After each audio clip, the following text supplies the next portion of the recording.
Mighty Atlas is tanked up and ready to go. Thank you for joining, everybody.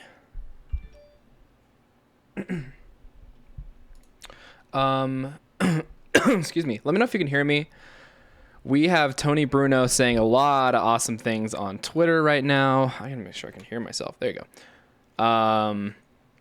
Winds are calm. The board is green. T minus 16 minutes until Atlas V version 551 takes off to launch the AEHF-6 satellite built by the United States Space Force. This satellite will be used to relay secure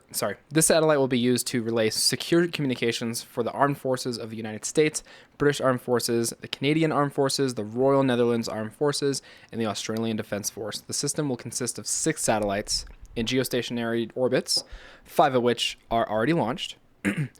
What we have today is a beautiful rocket, one of the beastly rockets that ULA designed and manufactures in Mississippi, or wherever they I forgot exactly where they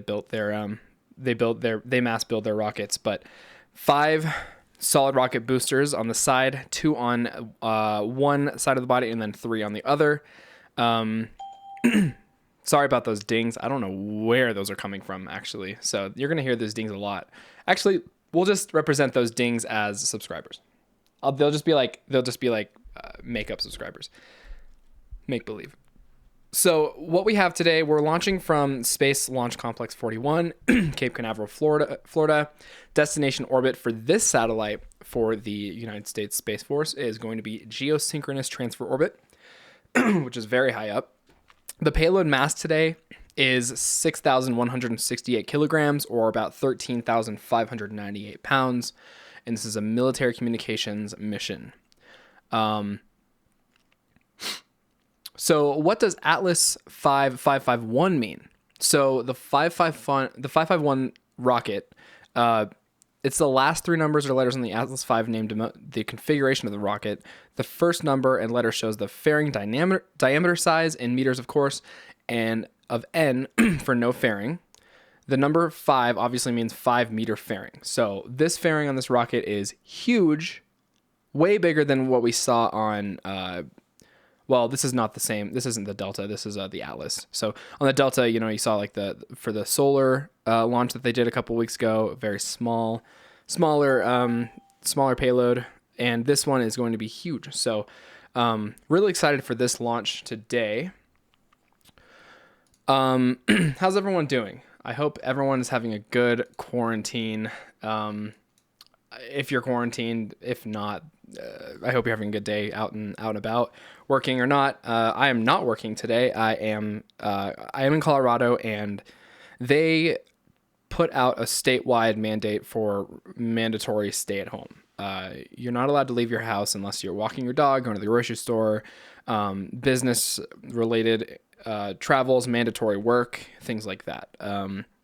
We're shut down. So what a beautiful day to watch a beautiful rocket launch. We're waiting on ULA to go live here. I'm just going to keep up on that. Yeah, so they're live in about 3 minutes.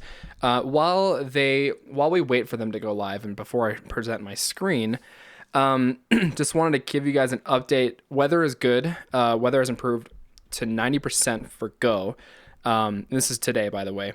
The countdown has entered a planned 15-minute hold at T minus 2 hours. All stations are go to begin cryogenic fueling by 16:39 today. The countdown has resumed. Liquid oxygen is now flowing into the Centaur upper stage. Atlas V Common Core booster is now being filled with liquid oxygen. Let's see here. ULA's webcast up in about 2.5 minutes. Let's see here. What is that bing coming from? I'm going to close my Twitch because I think it might be coming from there. I might close a lot of windows actually here just to get rid of like any unnecessary noises. Well, give me a minute. I have a lot of tabs up, so one of those tabs is making that bing sound. Should be fine on this. Yeah, cool. Winds are calm up in high atmospheres. Not a lot of shear winds for this launch. We're really excited. This is a first for my channel. I have not live streamed United Launch Alliance launch. I've only done Rocket Lab and SpaceX so far. Those have been fun. But I think ULA, it's appropriate for me to do ULA because just 5 miles away from my house is ULA headquarters in Denver, Colorado. And they do mission control there. So when we were watching the the Starliner go into orbit, well, almost go into orbit, they were doing mission control in Denver at like 4 a.m. The whole crew was there at the facility checking that out. What is that noise? I will not scream. What is it? It's been going off for hours on my computer and I can't figure out what it is. I'm just going to keep closing things until it goes. Whatever. Like I said. But yeah, ULA is here in Denver. Tony Bruno, I don't know if he is from Denver or not, but he obviously, it's where his headquarters are. And then they have a rocket production line in Massachusetts or Mississippi. I really don't know. I did watch the rocket factory tour from Smarter Every Day, but I didn't pay attention to exactly where. I think it's Missouri. Someone could comment and update me if I'm wrong. But either way, they mass produce Atlases. Deltas are going to stop being made. ULA is working on the Vulcan rocket right now. To integrate that within the production line, as well as Deltas. I don't know if they're flying Deltas anymore. Man, there's so much I don't know about ULA, but I'm still here to watch this, witness this satellite go up. Watching. So what one thing that I'm going to pay attention to today with this launch is that. What is that? Oh, it's probably ULA right here. I'm going to mute this tab. Maybe those things will go away. So what's weird about these launches from an Atlas is that they hold on to those SRBs quite a long time. And what I mean by SRBs are on this rocket that you see to this side right over here. There are those SRBs right there. And once they actually do MECO, they hold on to the SRBs for a little while, and then they shed off that weight after a couple seconds. So I want to see and time out when that actually happens. But seeing 5 of them just peel off of the centrifuge of the rocket is going to be crazy to watch. And obviously we're not going to be seeing the payload or the fairings being deployed, but hopefully we'll get to kind of witness that either from a ground-based camera or if they stream it on the rocket. I mean, that'd be awesome. So everybody, thank you for being here. Space Meme Review 3 is up on my channel right now, following 1 and 2. They're fun. They're hard to edit, but I love doing it. It's really a lot of fun, and I feel like we're going to get a lot of traction here soon on Space Meme Review. In fact, I was watching a live stream the other day of a fellow rocket enthusiast, and people were commenting saying, "Why isn't there a Space Meme Review out there?" It's right here. I do Space Meme Review right here on my channel. So check it out. Subscribe, like, please support this so I can continue doing what I love, which is live streaming rocket launches, going through Space Meme Reviews, and then also creating some very informative and professional rocket-based update videos. What I mean by that is Starship updates, developments on ULA or Rocket Lab or SLS. There's a lot of opportunity for me to create good content and have people join me to check that out. So please like my videos if you find them to be funny, entertaining, or just a fun way to kind of just kill some time to check out some space memes. And I would really appreciate that. I appreciate everyone who's kind of been here for the past 6 months. I kind of really got into it like Well, I really got into this channel like 4 months ago, and we've just been kind of growing from there. So again, thank you for being here, for witnessing this launch with me. I think ULA is live. The sixth Cool. advanced We're live. high-frequency satellite for the Space Force's Space and Missile Systems Center. Good afternoon, and welcome to Cape Canaveral Air Force Station in Florida. I'm Amanda Sterling, and I am the Program Operations Lead on the Vulcan Centaur program. The launch team is They not better be working social munitions at distancing this over there. time, and we are proceeding towards liftoff at 2:57 p.m. Eastern Time. A few seconds from now, the count will enter a planned 15-minute hold. There are 2 planned holds in our nearly 7-hour launch count.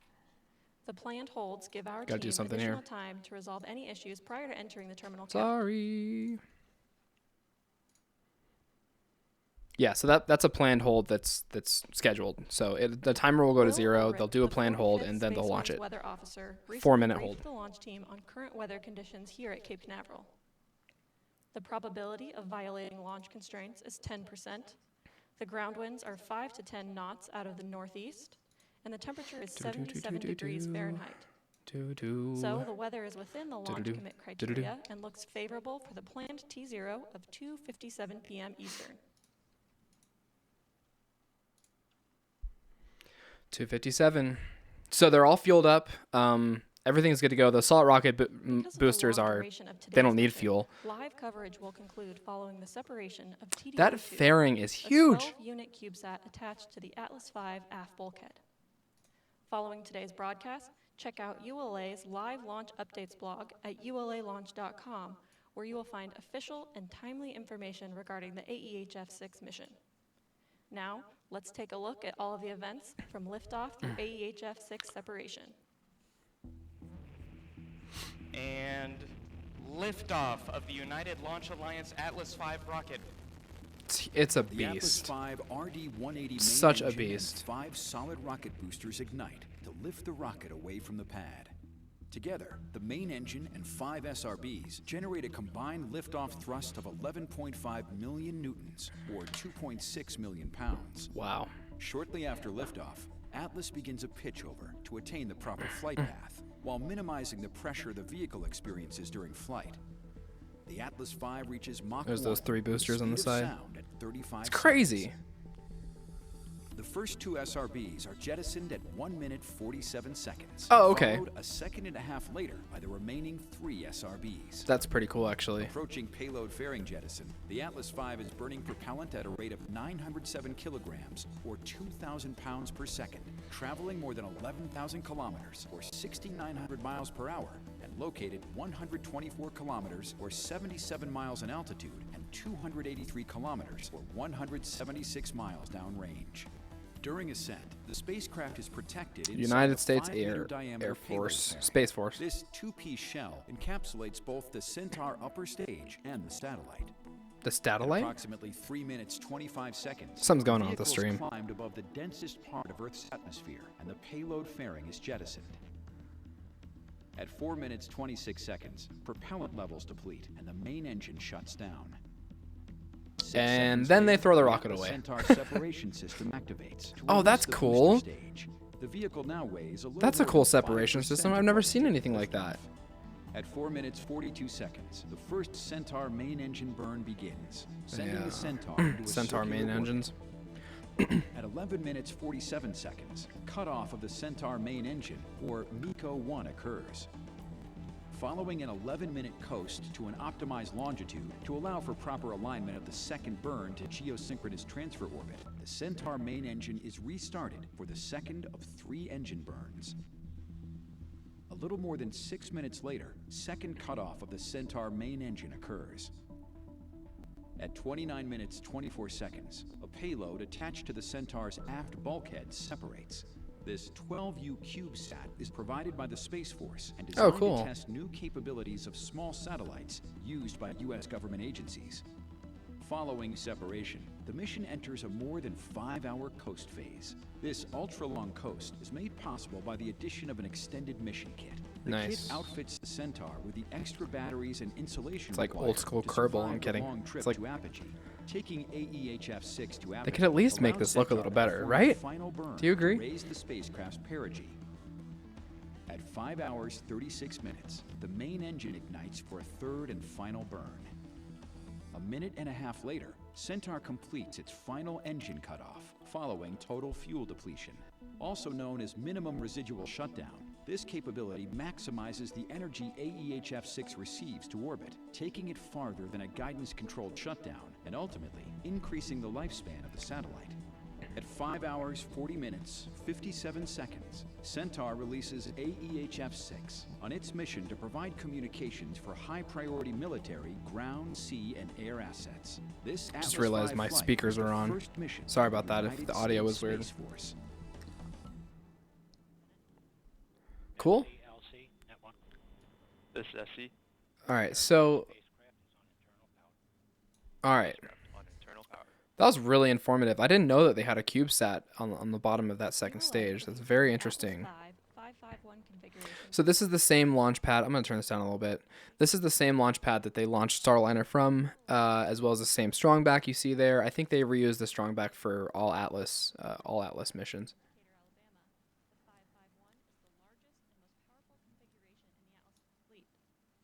This is a powerful, powerful rocket. Powered by an RD-180 engine, 5 Aerojet Rocketdyne solid rocket boosters, and a Centaur second stage. Oh man, see, I'm learning so much. I forgot that those were Aerojet Rocketdyne SRBs. That took place in preparation for today's launch began February 27th when the satellite was encapsulated inside the payload fairing.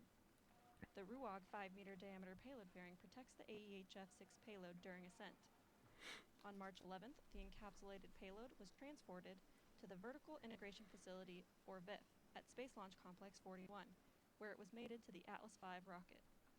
The launch countdown begins with moving the rocket from the VIF to the pad. At approximately 11 a.m. Wednesday, the quarter-mile trip began using 6 components to complete the 20-minute trip. Weighing in at about 2 million pounds, the Mobile Launch Platform, or MLP, supports the rocket and contains air conditioning, electrical, and commodities, while the undercarriages bear the weight of the MLP and the rocket.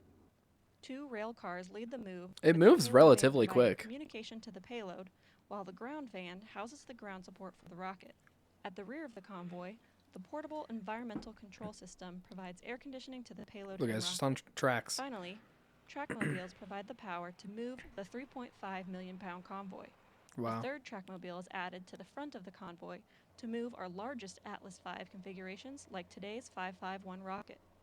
The Atlas V rocket stands about 60 meters or 20 stories tall and weighs about 580,000 kilograms or 1.3 million pounds fully fueled.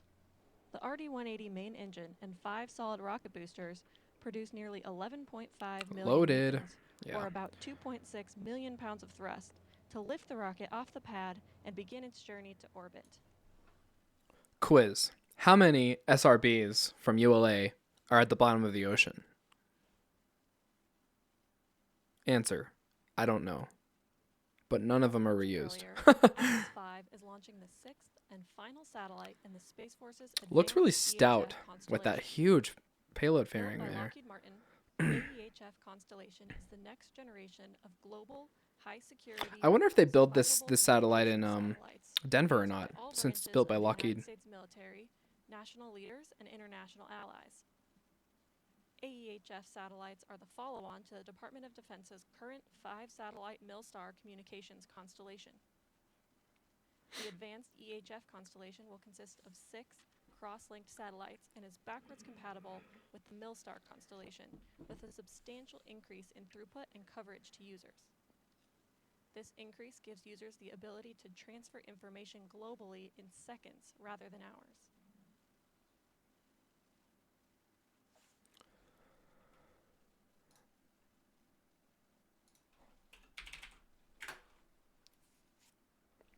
Is anybody on the stream at all? As the world takes on the difficult challenge of slowing the spread of Yeah, COVID-19, we wanted to take a moment to share how ULA is responding to the situation. ULA is critical to our country's national security and civil exploration missions. This is a role we take very seriously. Part of fulfilling that purpose is safeguarding the health and safety of our employees, visitors, customers, suppliers, and communities. To that end, as we continue operations, we are following guidance from the U.S. Center for Disease Control, as well as state and local guidance in the communities in which ULA has a presence. As an entity designated part of our nation's essential critical infrastructure, ULA continues to fulfill our duty to our country and our fellow citizens.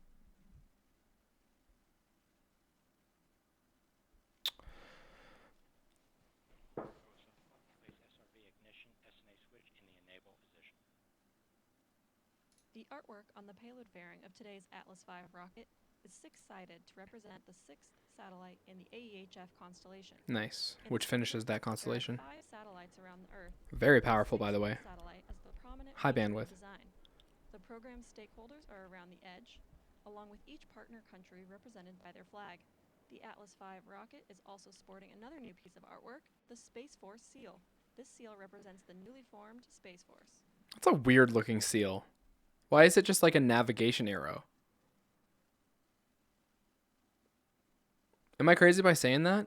That Space Force seal is cheesy as hell. I guess it doesn't matter until it's like all of you watching today's webcast real. will have a great view of the liftoff, but those on the southeast coast of the United States and into the Atlantic will have a front row seat.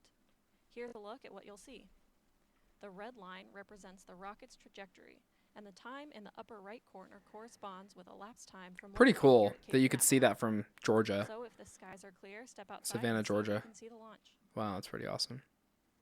People in Bermuda, like people on islands, just like, what is that flying above me?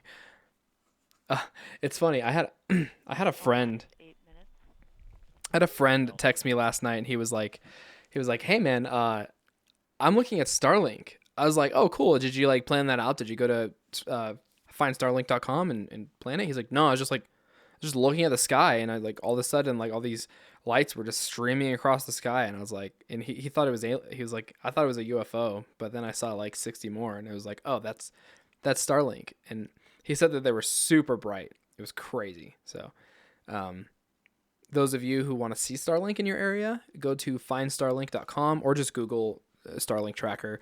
And there's this website that actually lets you know based on your location when Starlink will be passing over. And Starlink passes over right before sunrise and right after sunset. That's when you can see Starlink the best. Because at that point, the sun has a direct light stream to the solar panels on the Starlink satellites, and they reflect back down to Earth really bright. At nighttime or daytime, it's nearly impossible to see Starlink. I wonder what people in countries that don't know about, you know what I mean? Like, or just people who don't know about Starlink in general, I wonder what they think or like if they freak out, you know, if they see just like a stream of 60 satellites just going overhead, like, cause they're brighter than stars. I'm not even kidding. Like, they're pretty bright, and astronomers have a reason to be concerned. Oh, cool. They're doing system checks here. Go. Yeah. Sorry to talk about SpaceX during ULA launch, but it's just like crazy. It's just crazy that Starlink's out there, and the 5th batch is up there right now. So I'm trying to track that to see if I can see it soon. Hope everyone's having a good quarantine. If you're not quarantined, then, you know, I hope you're having a good day no matter what. I've been meditating, doing a lot of yoga, doing a lot of personal things for myself, as well as, you know, working on my channel, working on my new Twitch. I'm going to be streaming Twitch quite a lot. I have a new channel called Mars Meditation Music, where I'll be doing music covers and streams and reviews. That will be kind of ramping up here soon, but it'll just kind of cross dialect from like YouTube to Twitch. Twitch is just going to be like streaming video games, a lot of music stuff. So I'm building this Mars Meditation Empire, and I'm happy that you are here to join me. So whether you're watching now or tomorrow or in 5 years, thank you so much for joining. And I hope that everybody's doing good.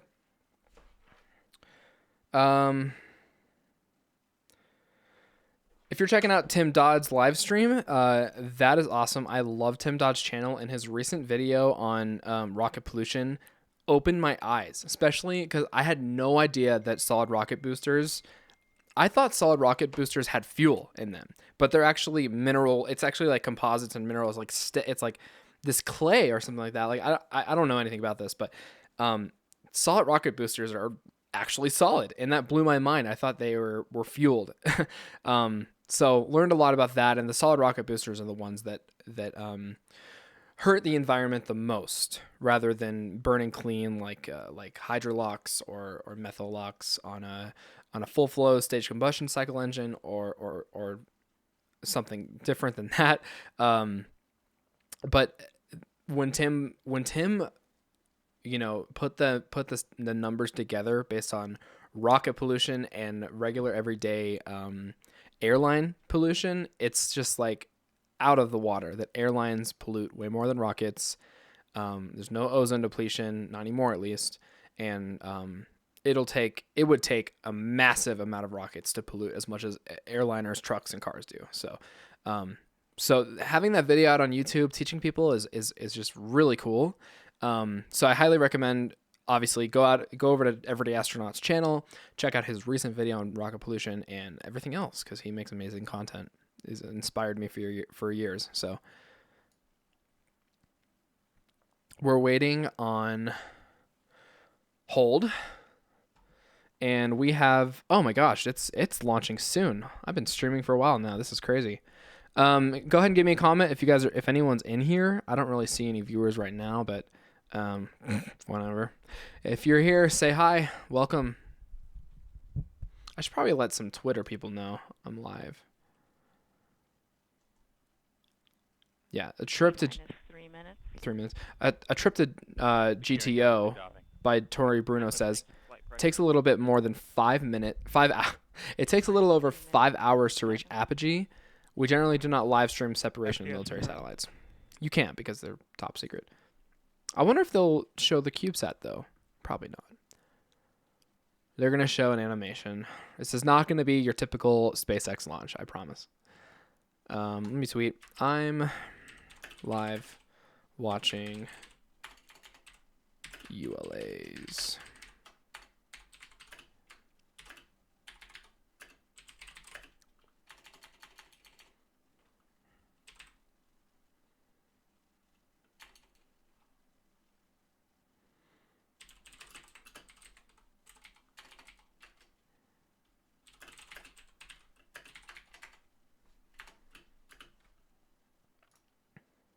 T-minus 1 minute, 59 seconds. Vehicle internal. 155. Launch sequencer start. 150. Securing Centaur leads 2. Securing Centaur LO2. 140. Launch enabled. 137. Launch, I promise. FTS armed. T-minus 90 seconds. The launch vehicle, payload, ground systems, and eastern range are go for launch. Are they on the hold? 1 minute, 20 seconds. Hold on. I'm confused. Oh, they're past the hold. Okay, my bad. 115. We're going. Roger. I'm gonna turn up the stream here a little bit. Vent valves locked.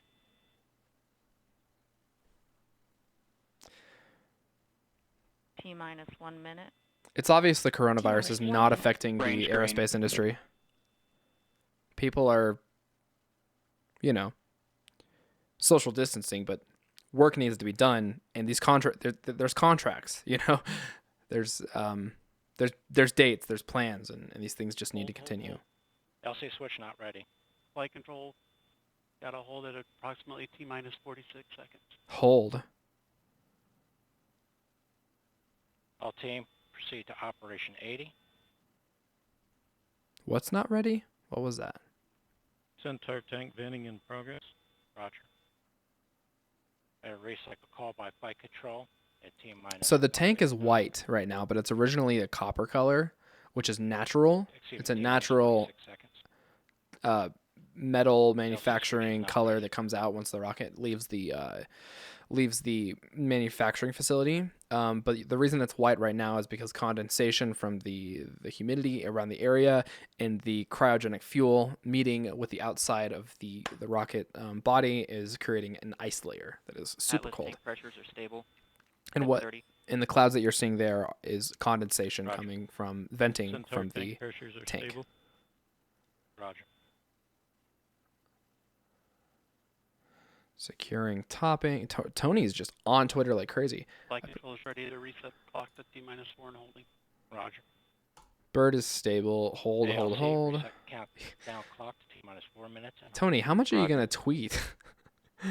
I guess he's just trying to get people to.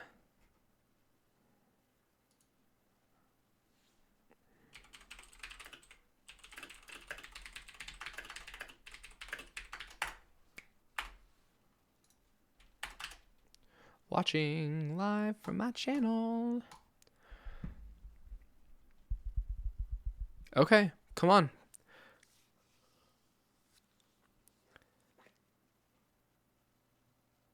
Well, we're at the T-4 minutes. We haven't even had the release hold happen This yet. is So Atlas Mission Control. The team is working to reset the clock to T-4 minutes and holding. We will pass along a new T0 when it's available. okay, Countdown clock is reset to T-4 minutes and holding. fun. At least they didn't do it. They didn't pull a SpaceX on us and with the Starlink 5 launch and like light the engines and stop. I doubt that this rocket's even configured to do that. Maybe it is. If there was OSM LC. OSM. Step 50, place SRB ignition. SA should disable position. if there SRB was ignition disabled. a overpressure, or what am I trying to say? If the chamber pressure was too high in one of the engines, I don't know if the rocket would catch it or not. Sure, it will. Test in pre-flight mode. Roger.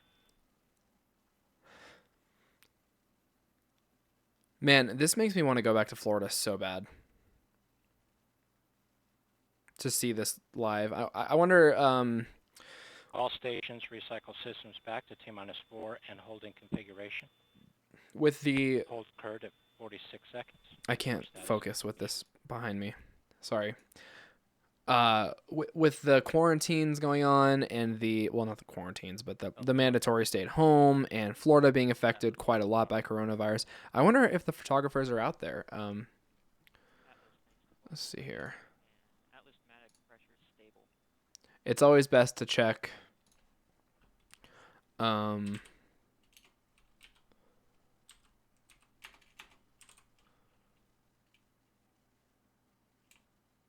Yeah.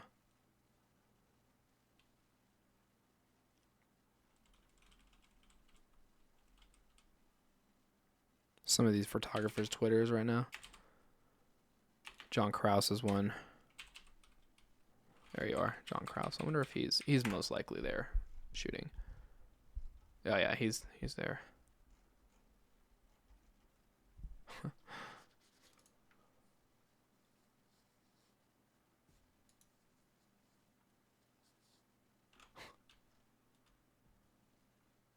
Yeah, so John Krause is out there at Cape Canaveral preparing to launch AEHF-6 satellite. He's probably going to get some great pictures of this. Go ahead. F310, substep Juliet, FTS, David external. All right, give me that 4-minute countdown. Or else what's the point? I'm kidding. All right, let's turn this back up. Listen in. active and Foxtrot Centaur pneumatic system stable. Roger. It's venting quite a lot there. It's fully loaded. This is Atlas Mission Control. Launch conductor Scott Barney is guiding the launch team through the steps to safe the rocket and pad systems following the unplanned hold called at T-46 seconds. Meanwhile, engineers are examining the cause of the countdown stoppage. We are still sitting at T-4 minutes and holding, and we Alright. will pass along a new T0 when it's available. We could be here a while. They're safing the rocket Step November. because it was ETS, counting down step one and stable. they had a hold. And we don't know the reason why.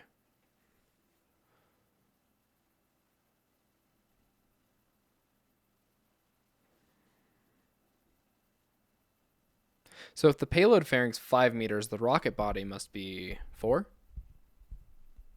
meters wide, which is like, you know, like, I don't know, 15 feet across or so, maybe less. No, maybe more, maybe like 17 feet across. But the let's just do the math. Let's see, 5 meters to feet would be 16.4 feet. Wow, so that's a 16-foot wide LC locks 2. Galaxy. payload fairing. For operation step 310, substep Golf, Centaur LO2, continuing topping. Roger. I'm just excited to see if they have any onboard cameras on this or not. See prop 1. Go. First up, They probably Delta do, but they Charlie, won't stream Atlas that. They'll Flight just System stable. release it later. Roger. First up, Delta, Atlas hydraulic system stable. Roger. LC, this flight control. Go. Step 310, substep Kilo, flight control ready. Roger. Substep Lima, GC cube ready. Roger. And the flame diverter on this guy, it goes to the rockets, well, towards the ocean, as you can see there. I'm pretty sure the flame diverter goes out and to the rocket's left. If you're counting the stickers as the front. Stickers. The decals, whatever you call it. Vinyl wrappings. So that payload fairing, it looks like the Mic, red line monitor ready. the SpaceX Falcon Heavy render that came out recently, where they, you know, it looked as if SpaceX was looking into increasing the payload size.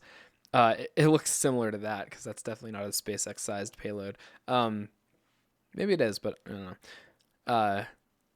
But they throw that away, you know, and SpaceX is trying really hard to catch fairings, you know, reuse them for future launches, or if they land in the water, they'll just use them for their own launches, for Starlink launches. So, just This crazy. is Atlas Mission Control.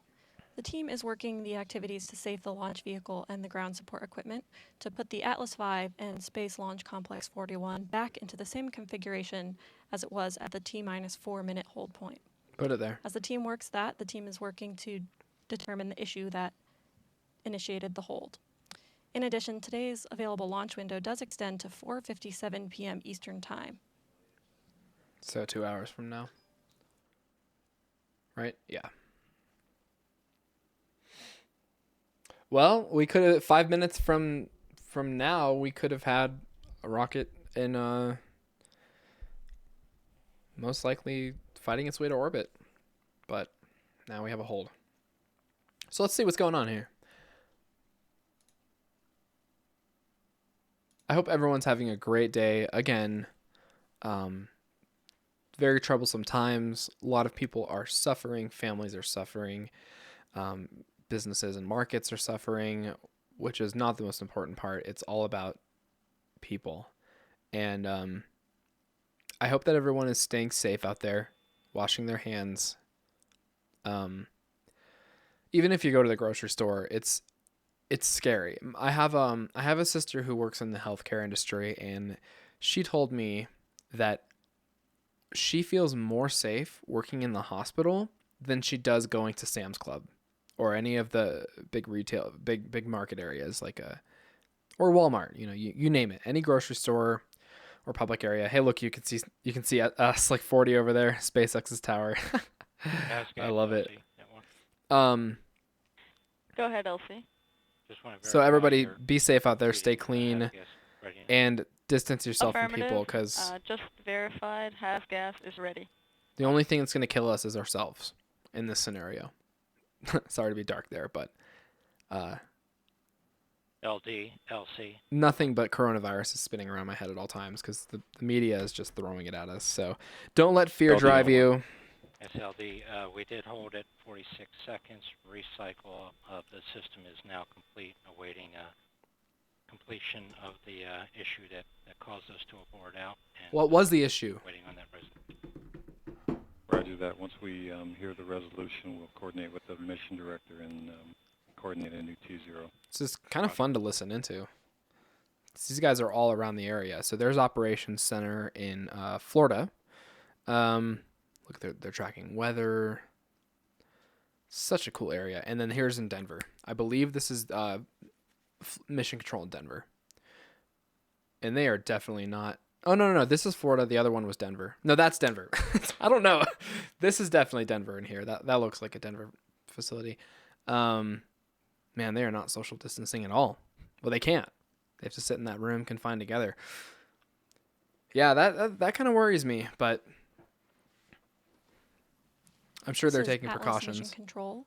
The recycle of the system to the T-4 minutes and holding point has been completed, and we are just waiting on the resolution of the issue that initiated the hold.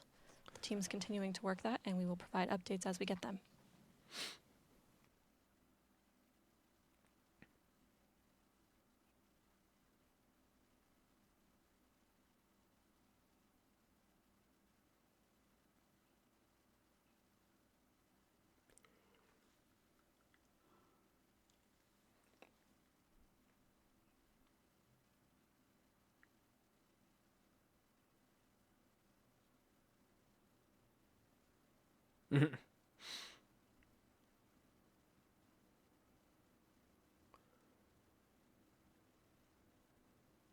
So, as we wait, if anyone has any questions, feel free to comment now.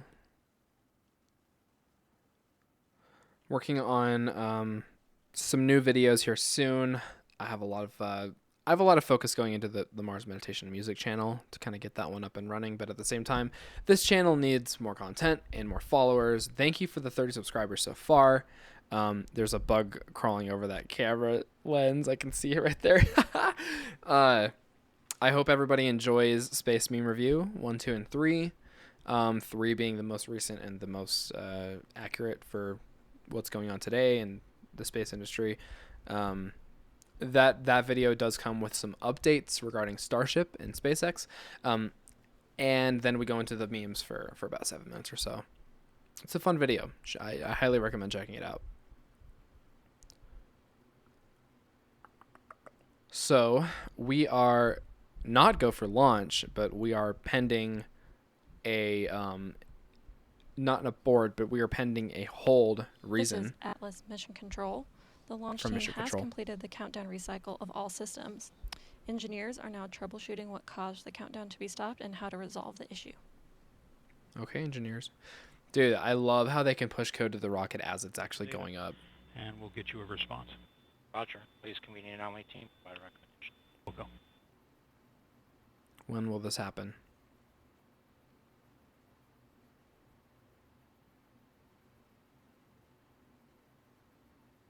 I just want to learn I want to learn so much more about this.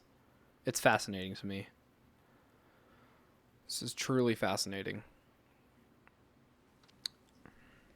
While we wait, I want to take a moment to remind viewers of the spectacular work and success our ULA team, Lockheed Martin, and the Space Force have had in launching the first 5 AEHF satellites starting in 2010.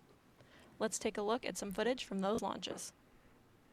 Oh, cool. Over the last decade, ULA, in partnership with the Space and Missile Systems Center and Lockheed Martin, have orbited the Advanced Extremely High Frequency constellation of satellites, designed to provide secure, protected, and survivable communications. The first satellite launched August 14, 2010, on an Atlas V 531 rocket, followed by AEHF-2 on May 4, 2012, and AEHF-3 on September 18, 2013. Okay. On October 17, 2018, it's not the 515 AEHF satellite lifted off or on 551. an Atlas V 551. Okay. Carrying 2 additional solid rocket boosters, the Atlas V 551 stack provided the additional liftoff thrust required to carry the larger AEHF-4, AEHF-5, which launched on August 8, 2019, and AEHF-6 satellites.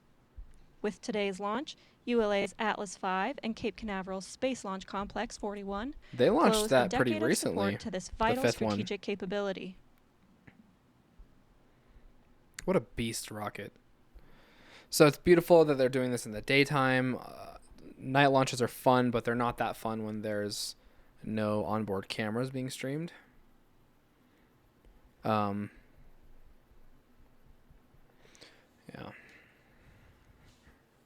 So that's interesting. The first 3 satellites went up on different rocket configurations, and the last 2 used the 551 configuration, which was the main Atlas rocket with 5 SRBs. I wish I was in Florida, but I'm going to Florida. Well, I don't have tickets yet, but I'm going to Florida for the SpaceX DM2 This is Atlas launch. Mission Control. The team try to is make it. analyzing the data related to the issue that caused the unplanned hold and working to resolve the issue and establish a new T0. All right. Well, they're working on it, so just pending. But yeah, for the time being, has everyone seen the Starship development? Starship SN3 is, well, the tank section is fully stacked. They just put on the bottom barrel section of the rocket, or we should just call it the prototype. And they have a lot of they've really worked out a lot of things in Boca Chica, Texas for Starship development. And it's crazy to watch happening all at once. Like every day there's something new. So last night Elon Musk posted on Twitter some pictures of the stacking operations for SN3 when they stacked the 2 main tank sections to the barrel section on the bottom. Looks like they have the new thrust puck figured out, ready to go. They did testing for SN2. It passed. And SN3 will be on the launch pad before you know it. They were installing something really weird on the launch pad in Boca Chica, Texas. It was like this triangular shaped. It looked I don't even know. I can't even explain it. We'll take a look at it after this stream, or after the ULA stream, and try to depict what's going on there. But there's a lot of things going on in the launch pad in Boca Chica, Texas. Things are not slowing down at all due to the virus, and it could be a week or less before. Well, it depends on road closures, but it could be a week or less before we start seeing pressure testing of a fully stacked SN3. It's gonna be crazy. I really want to see the whole thing just like cryogenically fueled up. It's gonna be so much fuel in that rocket.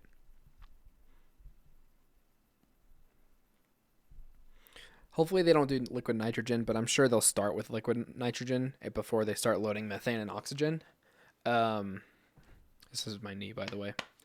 And yeah, we'll see. We will see. I hope that goes well. Because then they can just install some Raptors and start doing static fires.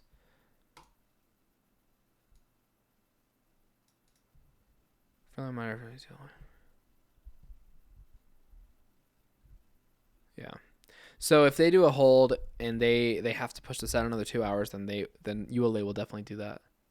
But it looks like they're working out some system kinks here. And I really hope they start that counter for 4 minutes so we can watch this candle go.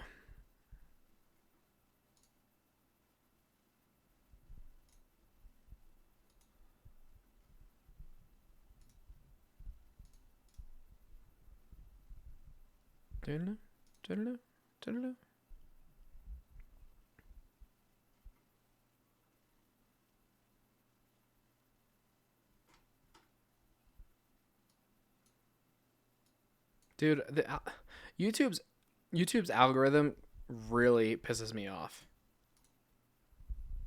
Why is it that there's 62,000 people watching ULA's live stream, and Tim gets 6,000 people, and then I'm not even shown on the list as like a broadcaster right now.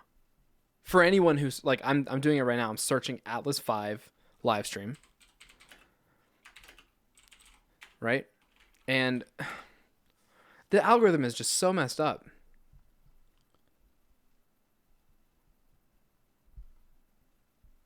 So many people,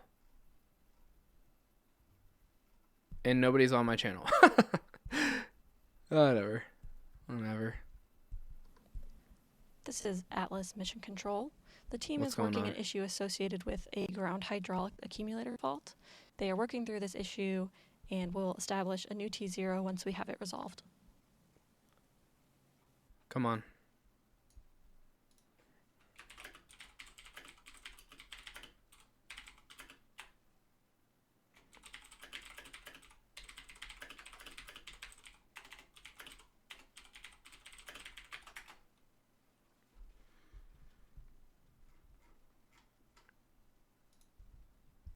Like, I should at least have 100 or so people on here. It just doesn't make sense to me. But I'm gonna keep doing it, man. You know, let's just keep doing this thing. I hope everyone's having a good day. I thought it was gonna be launch day, my babies, but we'll see. What did they just say? What was work they were working on? T0 once we have an issue associated with a ground hydraulic accumulator fault. They are working through this issue. Ground hydraulic accumulator vault. I'm trying to picture what that is in my head. A ground hydraulic accumulator vault. What? What is that? Could somebody and will explain what that is establish to a me? new T0 once I'll just Google it. Let's go back to the live stream here. Let's Google ground hydraulic accumulator vault and see what comes up. I might break Google.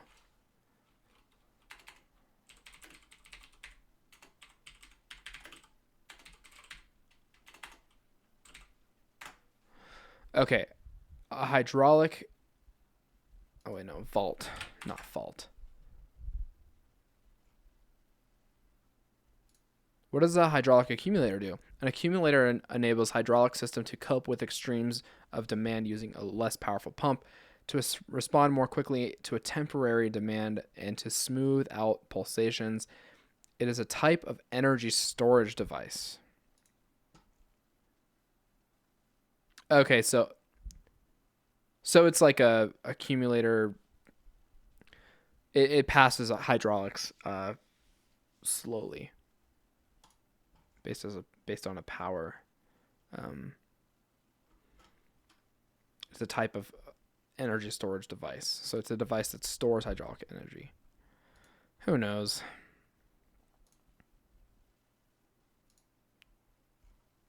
I wonder what that looks like. Yeah, I broke Google. It has no idea what I'm talking about. I don't think anyone knows what that means. All right, so I'm losing quality. Let me put this back up to 1080 because it just went down to 360. Fun. Has anyone's internet been kind of slow? I guess it just depends on the ISP, but my internet's been like really slow lately. I think there's just a lot of web traffic going on. So, I don't know. If we get quarantined or, like countrywide lockdown because of the virus and internet starts slowing down, people are going to start raiding the streets. I swear to God, people are going to be freaking out. So, for those that provide internet around the world, not including Starlink yet, you're doing God's work for us. Because what would humans do without internet, Look at those ice crystals falling down the side of the rocket body. Look at that. It's just sitting there fueled up, ready to go. Yes, so those are Rocket Jet Aerodyne solid rocket boosters that ULA uses. They don't design their own SRBs. They use Rocket Jet Aerodynes. But they are very reliable boosters. And the way that they are going to separate them is going to be very interesting. It's going to be 2 and then 3. And I suppose they release SRBs that way so that there's no bumping into each other, or it might have to do with the latches. This is Atlas Mission Control. Engineers are continuing to work through troubleshooting steps to better understand the hydraulics issue that has stopped the countdown. The system has been reset at T-minus 4 minutes and holding, and we are waiting for resolution of the issue before we can establish a new T0.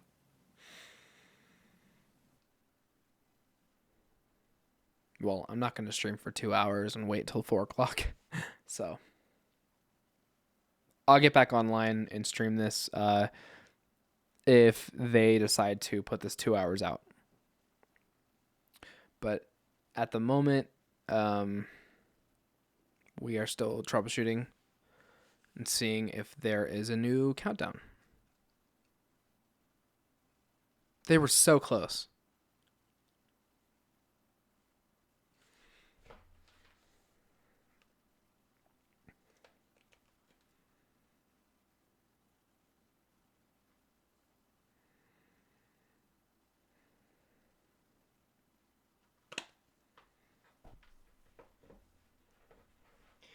Has anyone else been sleeping in like crazy since this whole thing went down? I've been sleeping in so much lately. It's been great. You know, I love sleeping in. Hate waking up early. I don't know if anyone's the same way.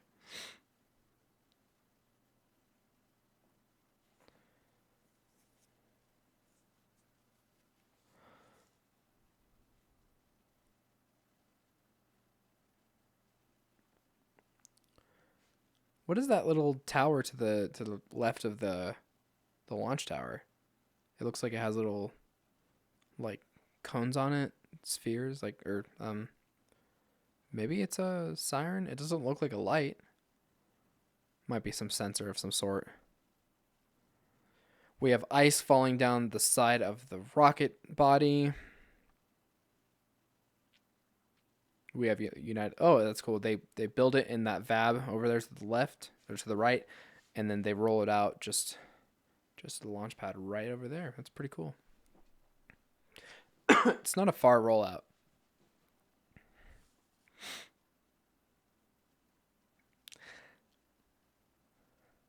All right. The future of this rocket and putting the satellite to orbit depends on an engineer right now. Someone's job depends on this right now. And someone's probably just frantically coding at their desk, like trying to figure out what's going on. It's a bummer with these too. If something goes wrong and they can't fix it remotely or push software or do some type of mechanical thing, they have to completely depressurize, detank, go through all these measures as an organization in order to get people on the launch pad over there to fix it manually. It's just how the process goes.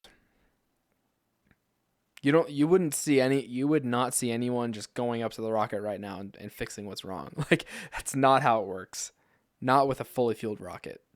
There are security measures in place to keep people an X amount of distance away from the rocket, and to keep people safe, because this is a controlled bomb, a missile, if you will.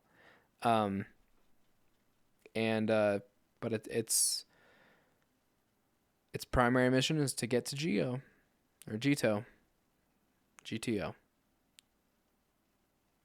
Whatever.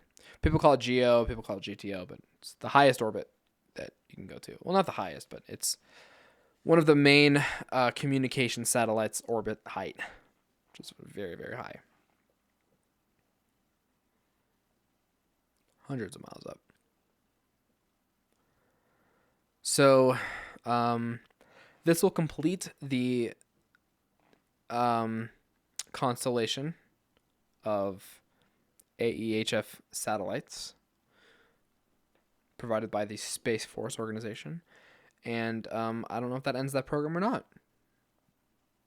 We'll see. ULA has a lot of cool things down the road. Vulcan is going to be really, really cool to watch.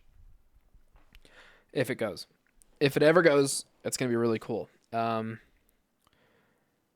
will be using Blue Origin's BE4 engines. And nobody has seen the BE4 engines on a rocket body yet or go to orbit, so that'll be quite the sight. This is Atlas Mission Control.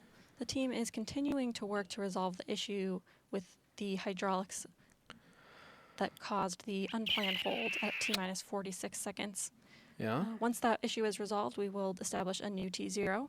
We do still have about an hour and a half left in our launch window for today's launch, so we have quite a bit of time left to work through this issue.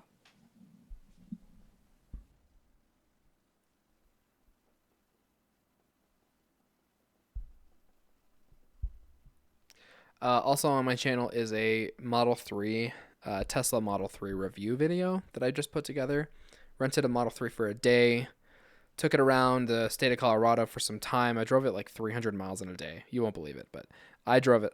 I rented that car, and I told this guy who I was renting it from, I was like, I'm gonna be in this car probably for the next 24 hours. And he was like, oh, it's okay. Have fun, you know? So I didn't get much sleep, but I drove that car around, filmed it in the mountains, did my review, and obviously it was a good review of the car. It was a really, really fun drive. And now that it completely changed my perspective. I can't get in my Ford Fusion anymore and have the same feeling. It just feels dumb now. And acceleration is just like, it's like nothing to me anymore. Like acceleration in any internal combustion engine or gas powered vehicle is just like pathetic compared to a Tesla. It's pathetic.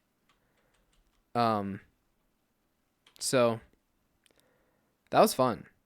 I really want to go rent one again, dude. Because I mean, it was just like before this whole coronavirus thing happened, I was like, I was really gonna do some awesome outdoor filming or public event filming, but now we're just kind of on a lockdown, so it's better to stay at home anyway. I like sitting in my office. Live streaming for an hour and 14 minutes, and I have 0 comments. Thank you. Not mad. Just irritated.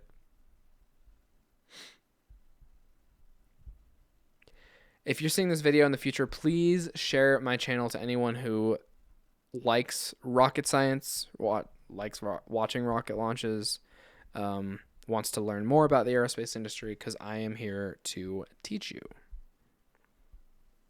Not teach you, but inform you is a better word.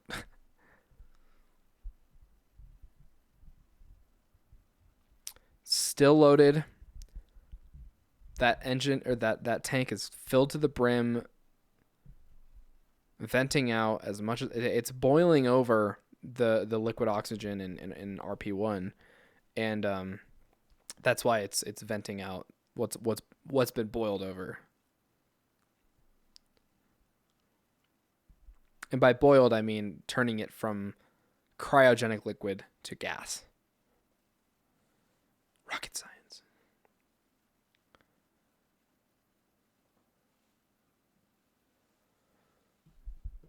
Is there anyone watching? If so, please comment.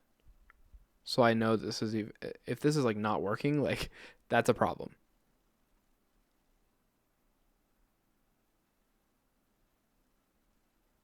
No, we're still live. All right. Fair enough.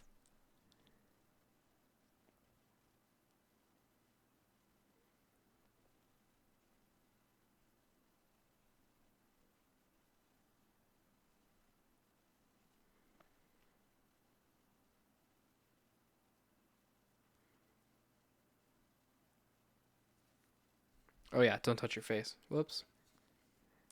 Sorry. I haven't left my home in like a while, so I can touch my face all I want.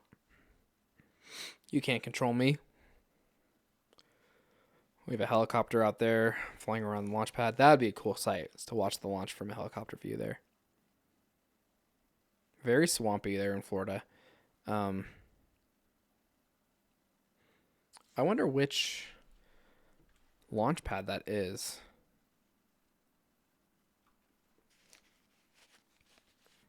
Oh, I know what it is. It's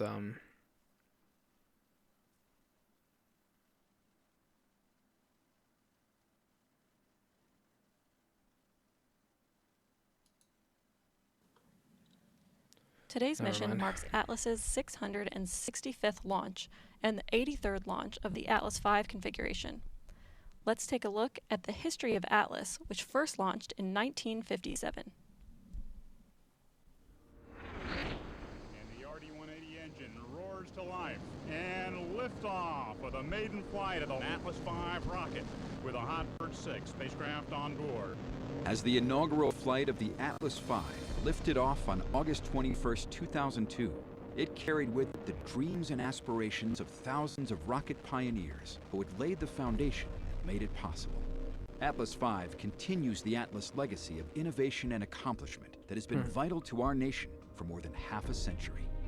Named after the mighty giant of Greek mythology who carried the world on his shoulders, Atlas was conceived as a weapon and a deterrent, but evolved into a system that pushed the envelope with trailblazing innovation and steadfast reliability.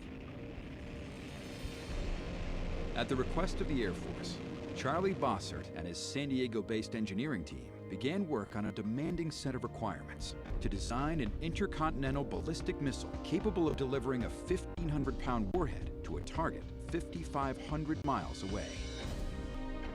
Their answer, which became known as Atlas, was the top national priority in 1955 as the race with the Soviets engulfed the country. On June 11, 1957, the first Atlas flight lifted off from Space Launch Complex 14 at Cape Canaveral, Florida. The flight ended 38 seconds later, but Bossert's team had taken the first step and proven the structural integrity of their innovative pressure-stabilized steel tank. Complete success for the Air Force and Bossert's team would come just 5 months later, on December 17th. It's crazy how far we've come. Yo, honey, keep going, baby. So old. It's crazy. Though the Soviets had beaten the U.S. to space with the launch of Sputnik in October 1957, President Eisenhower would counter a year later when Atlas 10B delivered his holiday message of peace from orbit 180 miles above Earth.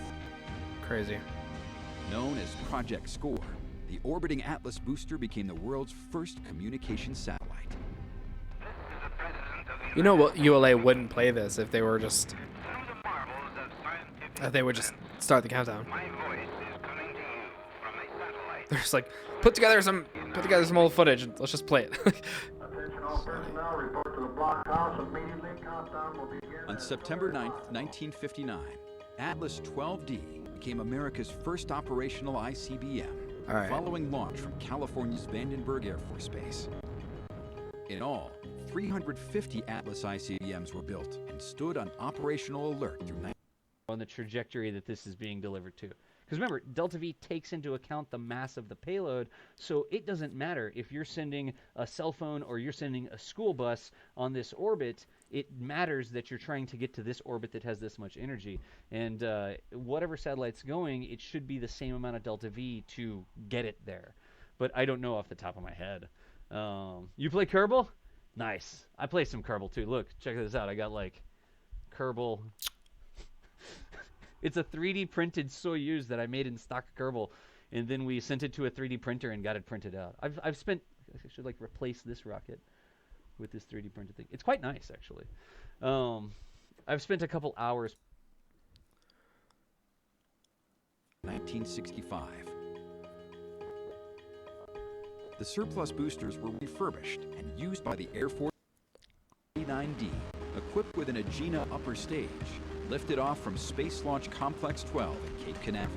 Old school, baby. Payload, NASA's Mariner 2 became the first successful interplanetary spacecraft. 1962 also marked the debut of the Centaur upper stage, the first to harness the power of liquid hydrogen. The Centaur upper stage, to this day, remains a hallmark of the Atlas system. Together, with its Agena and Centaur upper stages, the Atlas booster went on to play a significant role in America's exploration of the solar system. Some good news, guys. Not that anyone knows or cares, but I just got news that my grandma no longer has cancer in her throat. She went through chemo for about 2 or 3 months after finding out that she had a lump in her throat and a growth going on. It did pass to her lymph nodes, and we were concerned that the cancer would spread to her brain. But she is now over 85 years old and just fought through it and is now cancer-free. So huge congratulations to my mother and for caring for her and being there throughout these hard times in my family personally. And my grandma made it through, so that's actually really awesome to hear. ULA brought 8 new Atlas configurations over a 14-year span, each carrying an operational payload. Look at the dude. They've been using those rocket jet Aerodyne boosters for so long. It's crazy. Yeah, and that payload fairing looks pretty similar to the the recent solar probe that we just watched. I didn't live stream the solar probe on my channel, did I? No, I didn't.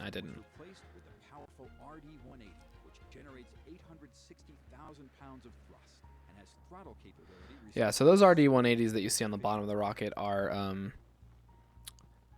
old school, and they purchased them from Russian engineers.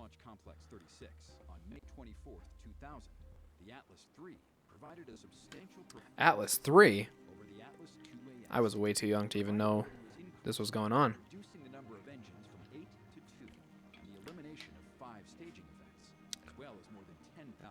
Oh, baby.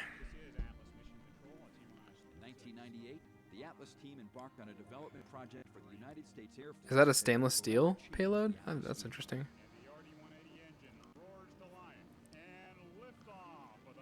Oh.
I think they launched from California in order to do polar launches, because the ability to go northern from the California coast. ULA is very good. Their launches are extremely accurate in terms of orbital insertion, like to the dot, like bullseye launches. So hats off to ULA for being a really influential aerospace company, based locally here in Denver, Colorado. Huge fan. I've applied for the company several times, but I didn't get in because I'm a moron. I don't know anything about rocket science, but I really want to be an engineer someday for an aerospace company. So I'm just going to keep learning, try hard. LC locks too. Are they going to do this? We would like to recommend a transfer line rechill at this time. Roger. And what is the timing? What's the typical time for that rechill? But yeah, go to proceed. Stand by. Hopefully there's no stream issues like the Northrop Grumman launch. The what do they call that? The recent Northrop Grumman launch. They do the they do the ISS resupplies. They had I don't know if anyone saw this, but they had the like Verizon wireless like ringback tones and like. The team has identified and understands the cause of the hydraulics issue. They are currently working through you probably can't hear this issue. The window today extends to 4:57 p.m. Eastern Time, so we'll continue to work this issue in an effort to establish a new T0. Okay.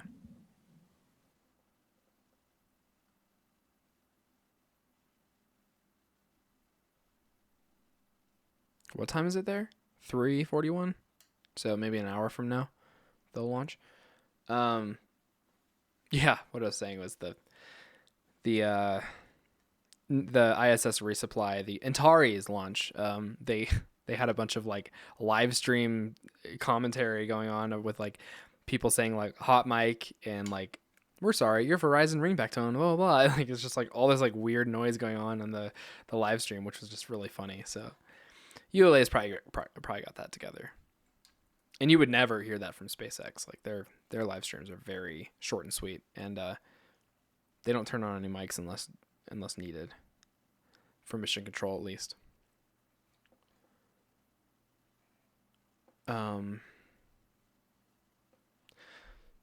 So it sounds like, let's go back and listen in. Atlas Mission Control. The team has identified and understands the cause of the hydraulics issue. They are currently working through a solution to the issue. The window today extends to 4:57 p.m. Eastern Time. Oh, they So we'll extended continue to work the this window. issue in an effort to establish a new T0. Okay, so they're establishing. I thought they meant 4:57 was the T0. Okay, so they're extending the launch window. They got approval from FAA, I assume, and a lot of moving parts right now. A lot is going on here. First time to this channel, please check out Space Meme Review. A lot of funny things going on in the space industry, and I review space memes, but I also live stream rocket launches like this one. Mainly SpaceX Rocket Lab so far. This is my first ULA live stream, so thank you for joining.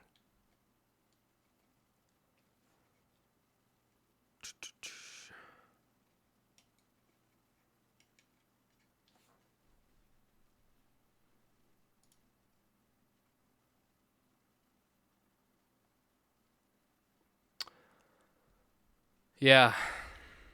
Oh, this video has 206 dislikes, by the way. That's really funny.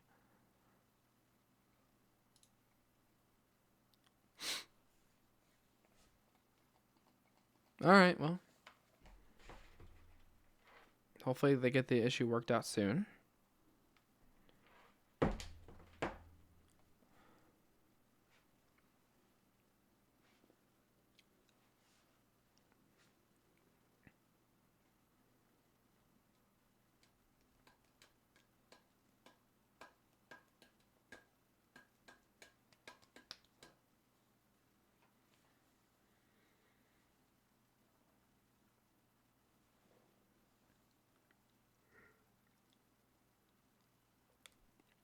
Getting tired of sitting at my chair. It's been 44 minutes since hold.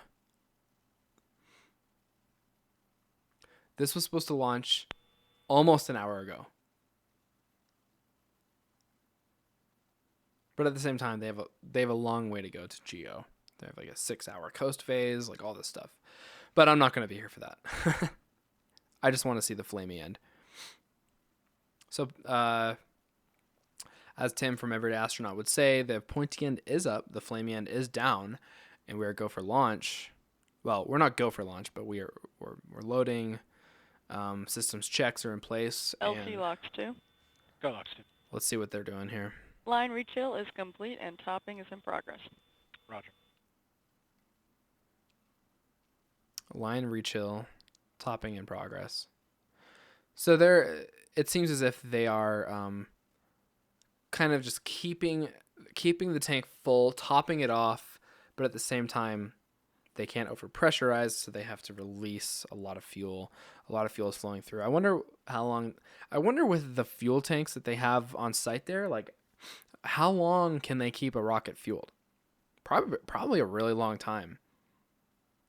Just depends on the cubic space in pressure that the tanks can handle there, as well as the yeah, they have so many tanks around there. Looks like that ball is the LOX tank. Oh no, I think that ball is the RP1, and then the LOX tanks are what you see laying vertically on the ground there. It's all liquid oxygen. Who knows? I'm not there on the pad. I don't know what's going on. Beautiful day around the world. Well, I don't know, but there's not a lot of weather. There's not a lot of bad weather going on in the United States right now. So after this, I'm gonna go out and get some sunlight. Enjoy the rest of the day here in Colorado. We can't go out to malls or public areas. We're on a state lockdown right now, so why not sit here and watch a rocket launch? You know, it's not like I could be on Twitch playing a video game, which I will be very soon today. Definitely be playing some Astroneer tonight or something. You know, maybe I might do Kerbal tonight. I think Kerbal would be fun. Kerbal's hard, but I'm learning a lot from Kerbal. If you don't have Kerbal, I highly recommend it. Or just wait for Kerbal 2 to come out. Either way, it's just a great educational video game. But I do like watching some... I do like watching gamers play space-related games rather than like modern warfare. We have a tracking helicopter there, flying around the launch pad.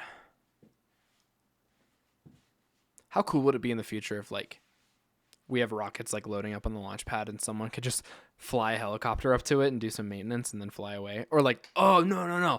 It'd be really cool if something like this happened, like a hydraulic issue, and like say they had to like completely abort or not abort, but they had to start like offloading fuel. They have to go through the process to like get a person out there. Dude, what if they just integrated drones to go to the launch pad and like go fix something or turn a knob? You know what I mean? That would be the future I would want to see, is like a rocket being fueled up and drones available to do system checks, or you know what I mean, or like do like maintenance of any kind during a countdown. The future is filled with endless possibilities. We're waiting. Come on, ULA. It's not like we've been holding for 50 minutes. No, I get it. I get it. I get it.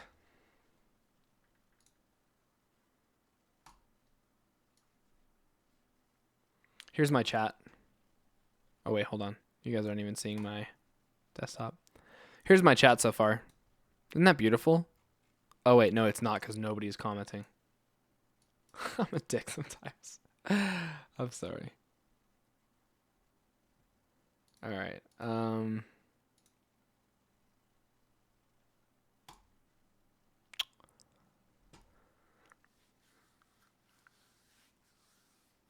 If this was an early morning launch, I'd be so mad right now. Right? Just like waiting. This is just rocket science. This is how it goes. Things get pushed back. Yeah, we are now, well, we're about 45 minutes on hold from the T-4. So we are waiting for a new 0, and hopefully this candle flies. So I can go outside.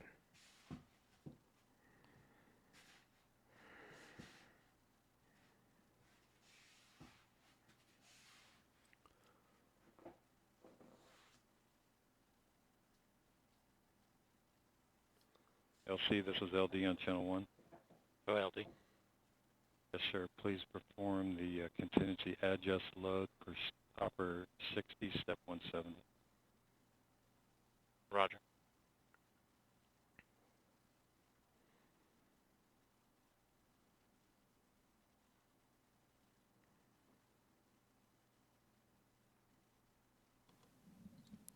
This is Atlas Mission Control. The issue seems to have been caused by a bad amplifier card on a ground system hydraulic pump controller. The team is working on a solution to this issue, and again, we still have until 4:57 p.m. in this launch window, so we're working to find a solution to the issue, and we'll generate a new T0 when available. It's 3:51. Yeah, it's 3:51. So they have about an hour and 6 minutes.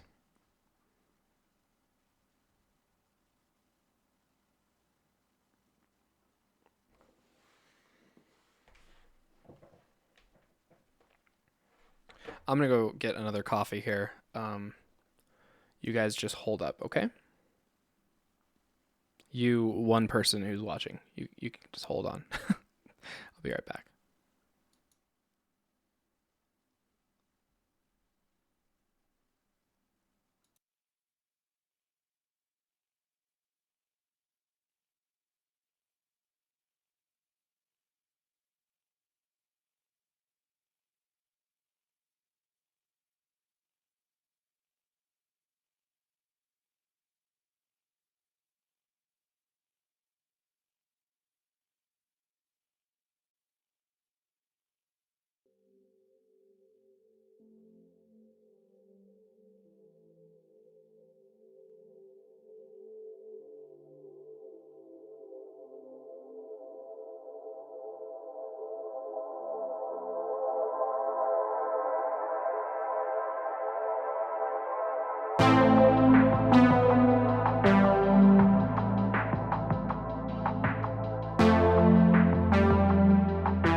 I don't wanna do it no more. Got me crying.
Okay, alright. Can I turn this down a little bit? Kinda wanna like listen to music while I do this. Alright, 50 something minutes in this launch window. Still don't have nothing. 4-minute countdown hasn't started yet. Okay. Let's listen in actually. Alright, I'm just listening in on this.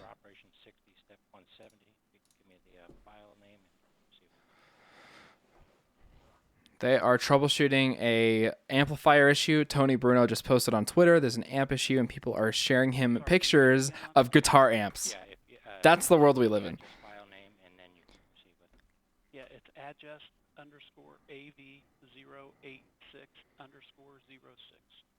Roger 06. It's funny. A lot of people are just saying like turn it off and turn it back on. Reinstall Windows. Unplug it for 15 seconds and plug it back in. Either install that or reinstall Windows. Launch critical GSE? Tony Bruno, yes. I don't even know what that means, but okay. Yeah, people are saying like, here, use my amp, they're saying. All right, well, okay. Bad amplifier card on a ground system hydraulic pump controller. Working on a solution.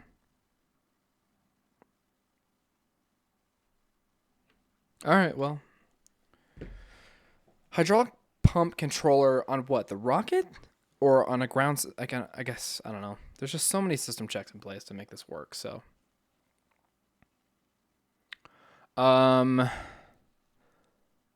Thank you guys so much for joining. Those who have kind of passed through or not. Comment and subscribe. Let me know if you are...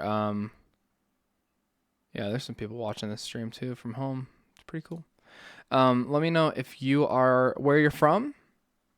You know, let me know how your guys' day is going. I'm trying to redock this comment thread here. Some birdies flying by, no big deal. So we're still loading. Obviously, they have enough fuel on the launch pad to keep the liquid oxygen and RP1 tanks fully topped off. We're seeing venting going on, just normal venting for the Atlas V. AEHF-6 launch.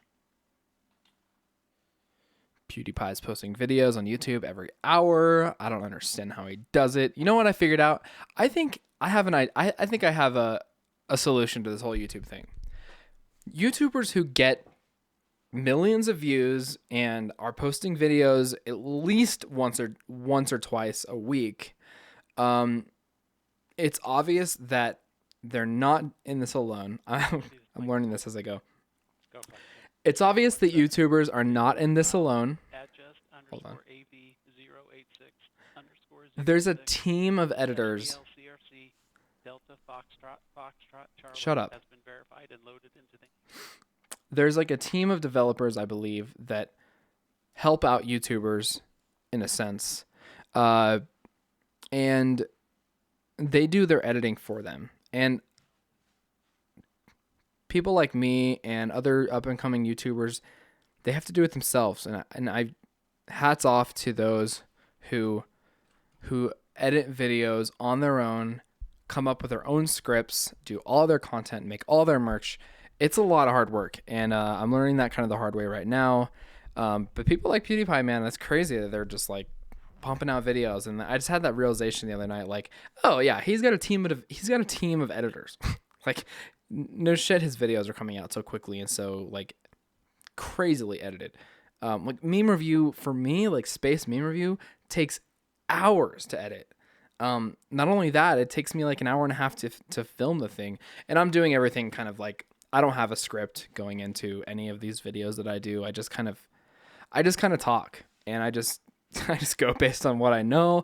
And if I'm wrong, then I'm wrong. But I try to aim for being correct on my videos at most times, for the most part. And memes are just memes. Memes fuel the hearts of fellow trolls. So, but yeah, editing meme review and editing videos in general is just relatively hard,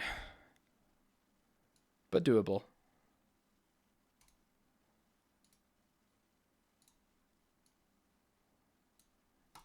There you go. Yeah, put that chat back. All right. One concurrent viewer this whole time. Thank you so much for joining. Anyone who happens to stumble across my channel, thank you and welcome to Mars Meditation. I have a second channel called Mars Meditation Music, where I will be doing lots of covers, originals, and music reviews. The theme of this channel is to prepare the human consciousness for a better multiplanetary future, following the trend that SpaceX has brought to us of continuous rocket reusability and sending humans to Mars for the first time in our generation, which will happen. Oh, that's really cool. They are not social distancing at all. But they're probably fine.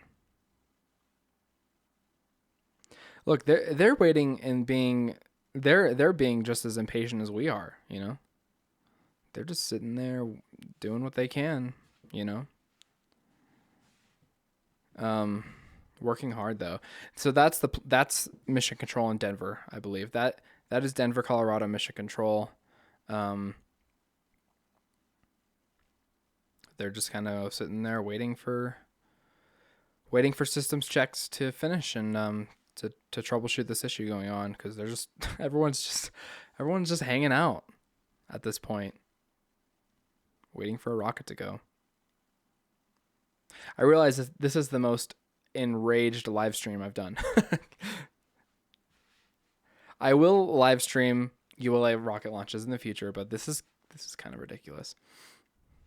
But what can you say? These are million dollar rockets, and the company treats this very delicately. So obviously, if there's some type of reason for a hold, they're gonna do what they can to troubleshoot and make sure that everything is all green before launch.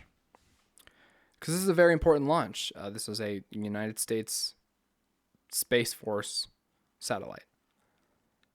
And this launch pad is now called United States Space Force, whatever, like SLC. Like I think it was just renamed to say Space Force in the name. So it's cool. I think it's really awesome that we have the Space Force now. I don't like the badge for Space Force. I hate how it's like an arrow. Like, why is it an arrow? Let's search this up. United States.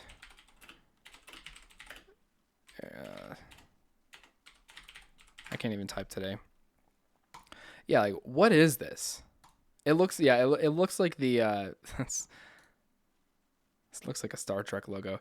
United States Space Force, Department of the Air Force. All right, well, they could have thought of a cooler logo, but, and then they're just going to keep, like, camouflage. All right, well, Elon recommended that the Space Force attire should change. There should be new uniforms for Space Force employees, but I don't know. Military, so fun. They're taking over.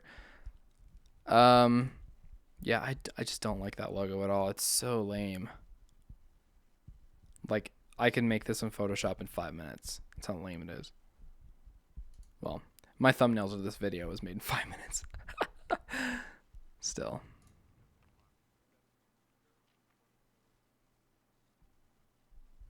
Of what?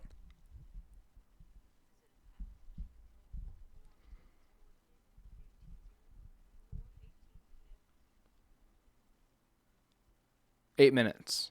Okay. I can do that. I can wait 8 minutes for a launch to space. Yeah.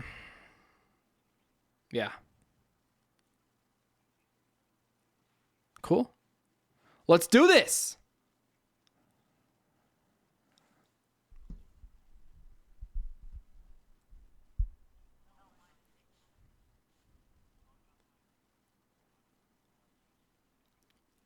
Let's do this.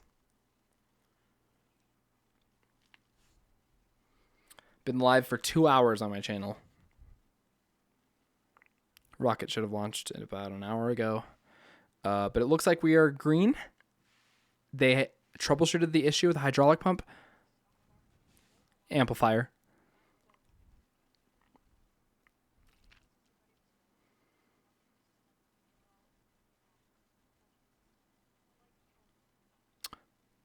I really hope they don't. Let's pull this. Hopefully there's no holds, or else I'm out. I'm kidding. We'll see. Well, at least we have a rocket launch today. It's kind of a dark times in our world, so seeing something like this is fun. It's exciting. Here we go.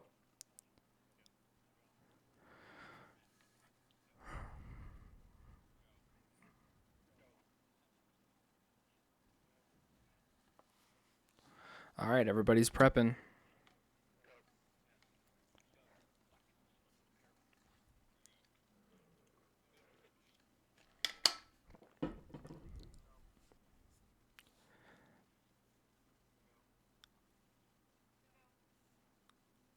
So they had a hold at somewhere. I forgot exactly where they held.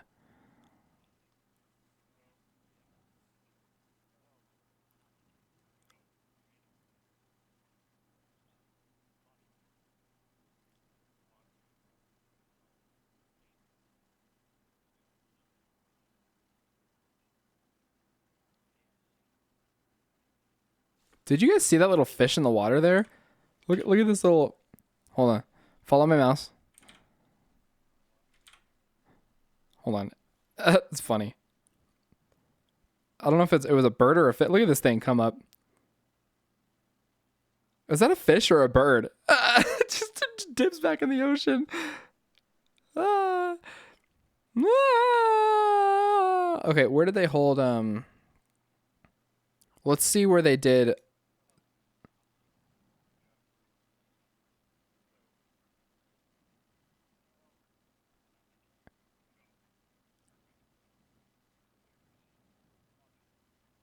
Hold. Okay. So they went this far. And then they did a hold. I see. Okay. So it wasn't the polling. It was actually.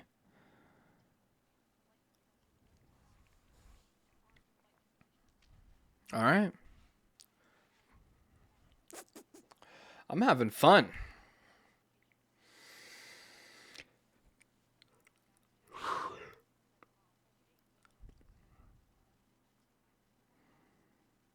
All right. Let's light this candle, baby. Vehicle ascent data. You probably can't hear this. If I had some commenters, people would tell me. All right, I have this fixed. Sorry. All right. This is Atlas Mission Control at T-minus 4 minutes and holding.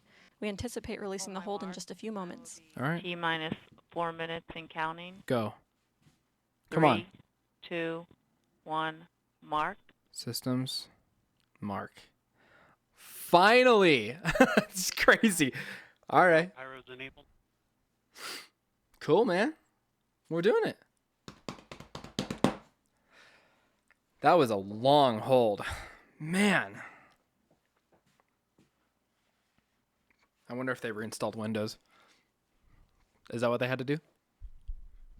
Nah. No, but seriously, my idea for drones to go to the launch pad and do The countdown maintenance clock has if needed. resumed, and we are go for launch at 4:18 p.m. Is that Eastern. feasible? Is that something that's doable today? Like, let's just say hypothetically, there was a port that needed to be turned on at the launch pad. Like, let's say we're watching a SpaceX stream, and there was a specific port that needed to be turned off or on or armed or disarmed manually. T-minus 3 minutes. I'm sure that's not the case on launch pads. I'm sure Securing everything L2 is handled remotely. Atlas tank, flight pressure. But if there was drones that could go to the launch pad and do 2 minutes, maintenance, 50 seconds. that'd be really cool. FPS internal. And then they wouldn't have to do tank unloading and or whatever, tank depressurization, and like they wouldn't have to go through the steps to like cancel a rocket launch, just to get somebody out to the launch pad. Like, you know what I mean? I don't know. There's just safety checks in place, but listen to that. That's beautiful. Drones, man. Drones and rockets is the future. I don't know. Everything's handled remotely, obviously. I mean, they're doing mission control from Denver here, so. Well, mission control's in Florida, but they have corporate headquarters in Denver. 1 minute, 59 seconds. Vehicle internal. All right, let's light this candle, man. Launch sequencer start. I hope that the hold 150. reason Securing Centaur LH2. doesn't have any effect on Securing the Centaur rocket. LO2. I'm sure it was just an operational thing on the launch pad because it was ground-based, not 140. rocket-based. Remember that. Launch enabled. 137.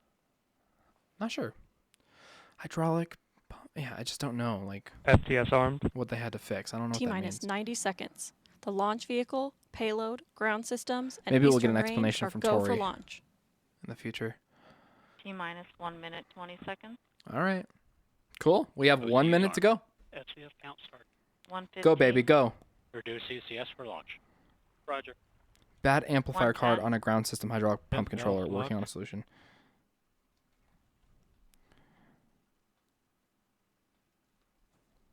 T-minus 1 minute. T-minus 1 Rock, minute. report range status. Range green.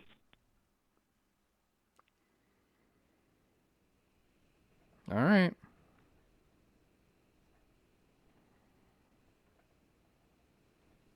Go, Candle, go.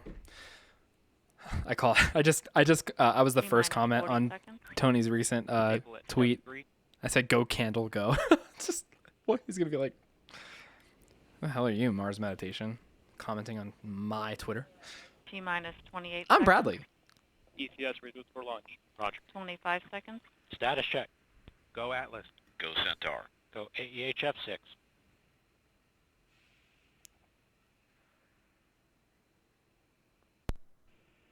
Where's the countdown? T-minus 10, Okay. 9, 8, 7, 6, 5, 4, 3, 2.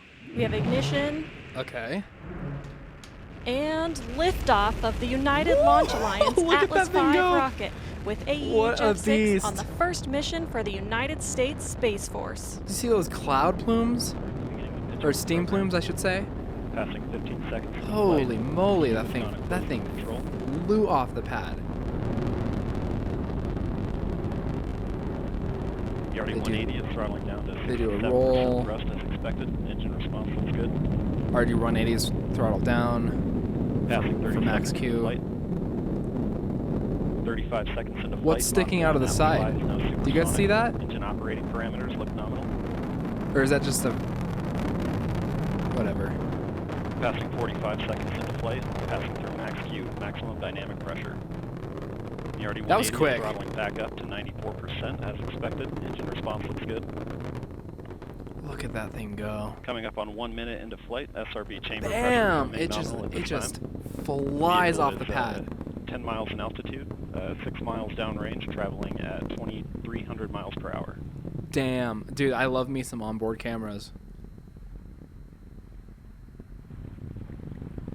75 seconds into flight, the RD-180 That is payload throttling fairing's to huge. 75% thrust as expected. Standing by for SRB burnout shortly. Okay. Wow, those solid rocket boosters are like... And we have burnout on all 5 They really SRBs. burn those things fast. The RD-180 is being throttled back up to full thrust following SRB burnout. Okay. So as the atmosphere Standing by for gets SRB thinner and jettison thinner, as it increases in altitude, there's those two. Oh, that and we have looked jettison of all 5 awesome. SRBs. The vehicle has gone to Whoa! guidance.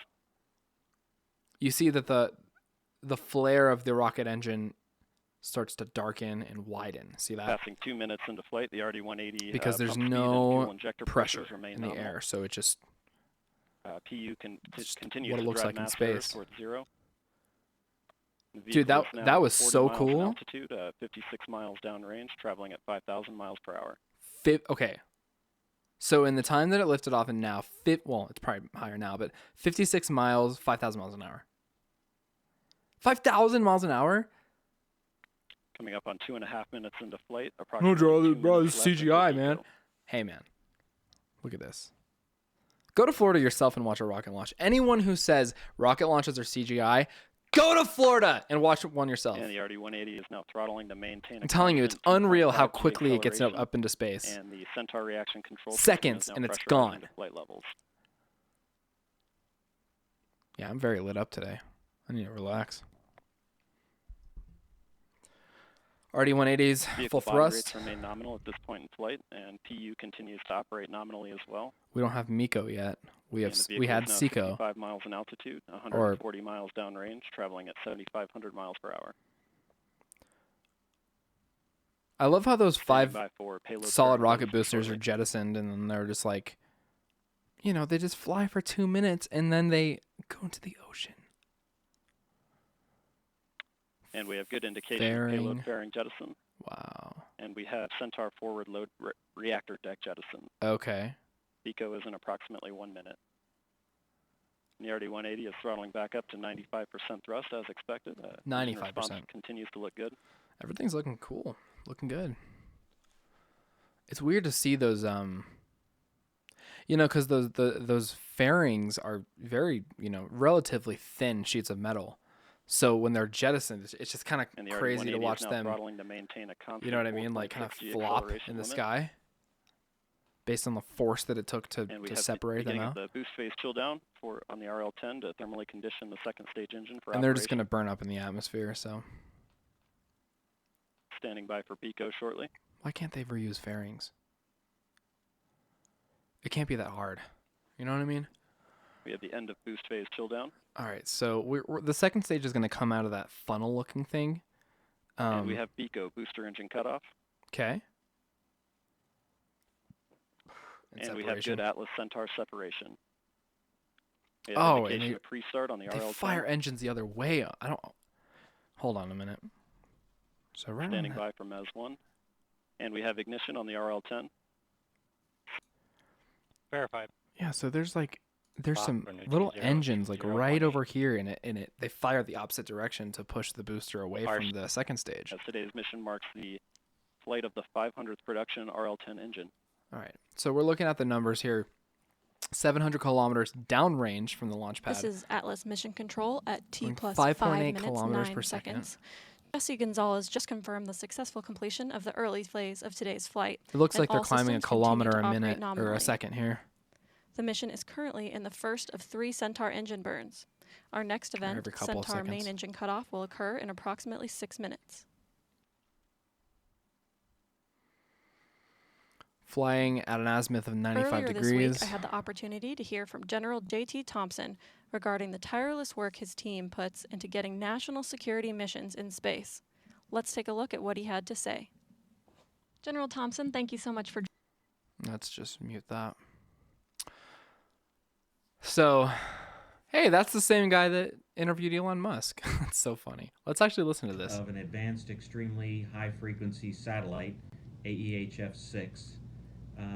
It is also the very first launch for the United States Space Force. Oh, okay. As you know, So they've been doing national this security space launch is without a the Space team Force. sport. And so the professionals here at the Space and Missile Systems Center, who have accumulated a successful launch record of 78 for 78 over the last several years, have been able to work the requirements very hard, but we do this in strong partnership with our operational launch squadrons. In this case today, the 45th Space Wing and their team at Patrick Air Force Base and Cape Canaveral, but also on West Coast launches with the 30th Space Wing up at Vandenberg Air Force Base. We're always really excited about launch, but given the current COVID-19 situation, why is it important that we launch right now? Thanks, Amanda. That's a great question given the current world situation. There are critical things or mission essential things that the U.S. Department of Defense does every day, regardless of what the current global situation is. Well, yeah. So even in the face of a global pandemic like the current COVID-19 crisis, we must continue to perform mission essential tasks. One of those mission essential tasks, one of those things that we have to do for the warfighter and for the United States of America is launch AEHF-6.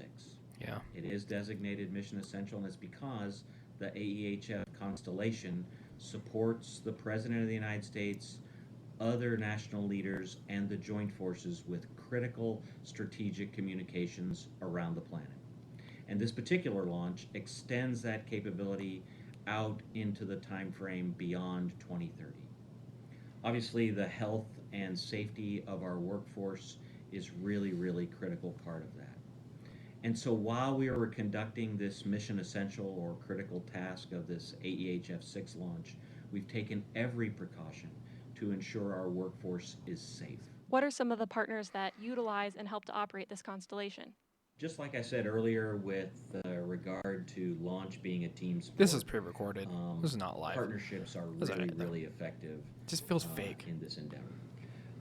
In fact, one of the staged. tenets that we prioritize under our recent re-architecture called Space and Missile Systems Center 2.0 is partnership. And the AEHF-6 launch really exemplifies that concept. Obviously, the completed constellation possesses the capacity to serve all of our joint partners with the strategic terminals that they possess to be able to do protected SATCOM. So the Army, the Navy, our brothers and sisters in the Air Force, as well as a number of our international partners and allies around the planet, certainly Canada, the United Kingdom, Australia. Does it look like I'm looking at him right now? I'm going to look down. Ready? And very critical to it looks like I'm looking at him, right? Program. Obviously, our industrial base has huge partnerships associated with I want this those effort. models. Those United are really Launch cool. Alliance from the rocket standpoint and from the satellite standpoint. Lockheed Martin is the prime. They're just plastic, though. They're not. Northrop Grumman. They're not 3D printed like this provides bad the boy right here. to Lockheed Martin. 3D print's the way to go. For this important satellite that is AEHF-6. Is anyone else excited thank you for answering our for questions. Is there anything else DM2? you'd like to add? I'm going to be down there. Only that I'm going to Cape Canaveral for that. Hearty congratulations to this entire team that made this particular launch happen. We've talked about a lot of them through some of your previous questions, but between our industrial base, United Launch Alliance, Lockheed Martin, Northrop Grumman, and many, many other suppliers, the partnerships that exist across the Space and Missile Systems Center between the Satellite Vehicle Program Office and the Launch Vehicle Program Office. And then across the partnerships at the 45th Space Wing and the United States Space Force, we just couldn't do it alone. And the teamwork that these folks have exemplified throughout this launch campaign has truly been remarkable. Frankly, it would be remarkable. This guy was in my space meme review too, by the way. In a normal set of launch challenges. The fact that they have accomplished this launch and all of the work associated with it during a global pandemic that has shut down huge portions of the United States economy.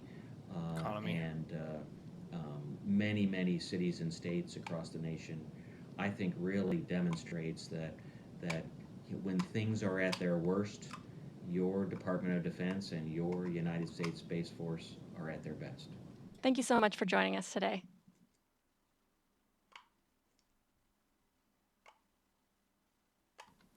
We are now approaching main engine cutoff 1. Let's listen in to Jesse Gonzalez once again. And coming up on MECO, we have had PU go to closed loop control, and we've had main engine cutoff. Cool. And cutoff pressure signatures look good. Centaur will coast for approximately 11 minutes prior to the next burn. Yeah, they're just stabilizing right there with those RCS thrusters on the bottom of the... Near the end of the first burn, we did have IIP vanish, and Centaur is now orbital. ULA is launching rockets, and Elon's tweeting about ventilators right now. Now commanding 100% settling. I love it. To the MES 2 attitude. He's just like... Body rates and RCS performance looks good. Tweeting about New York ventilators. He's the This real. is Atlas Mission He's the real Control hero. at T+12 minutes 28 seconds. Jesse Gonzalez just confirmed the first Centaur main engine cutoff. Our next event, main engine burn 2, will occur in approximately 10 minutes.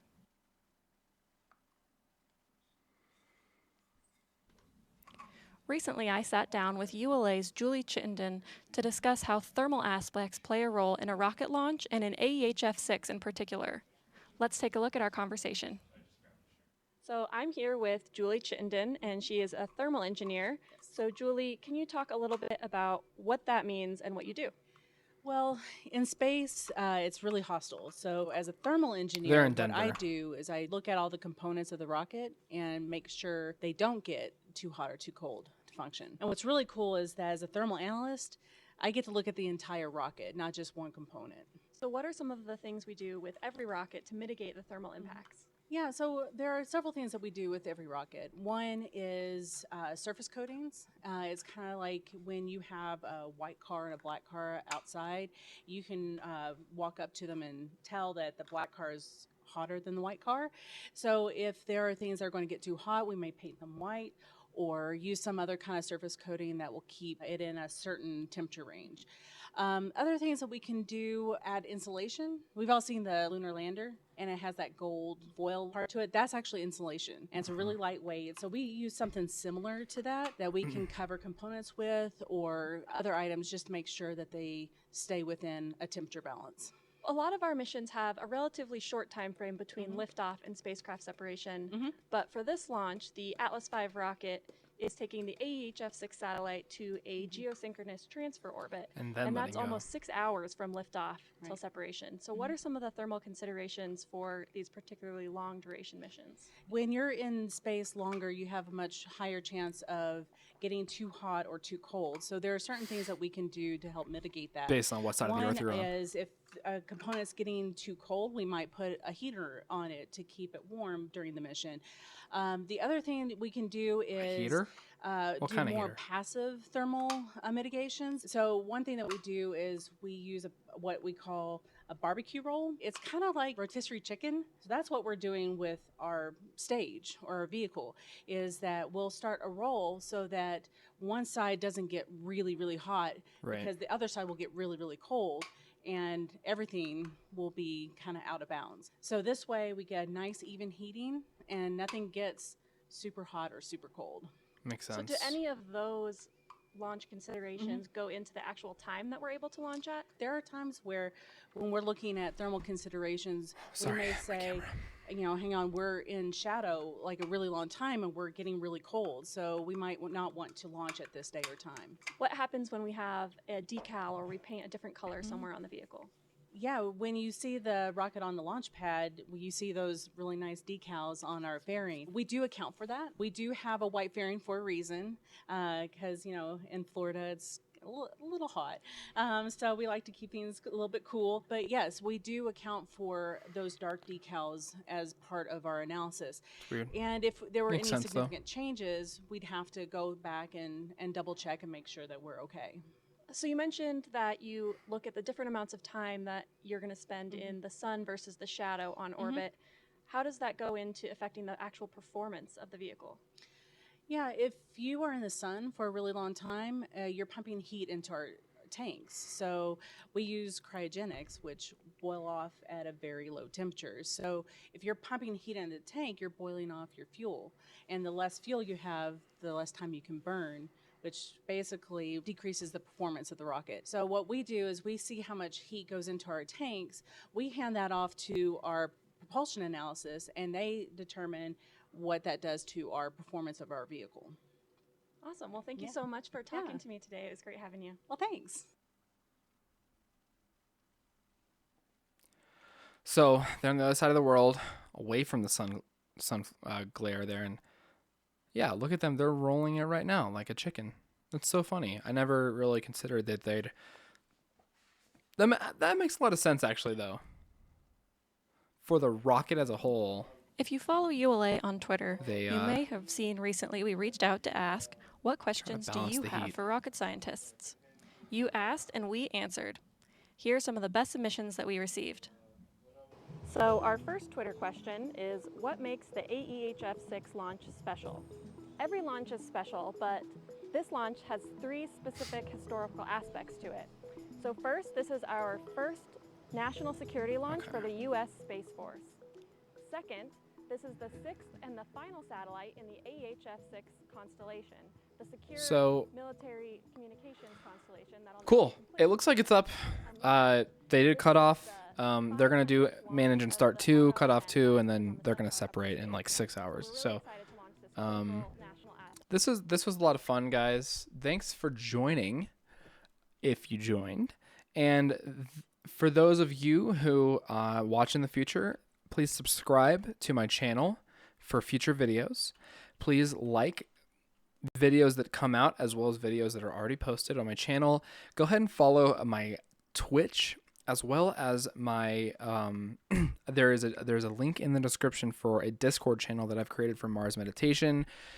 If you are someone who wants to curate memes with me or come up with video ideas, things to study, and keep coming out with content, I would love the support and help. And a central place for us to chat would be Discord. Link in the description for my Discord and my Twitch.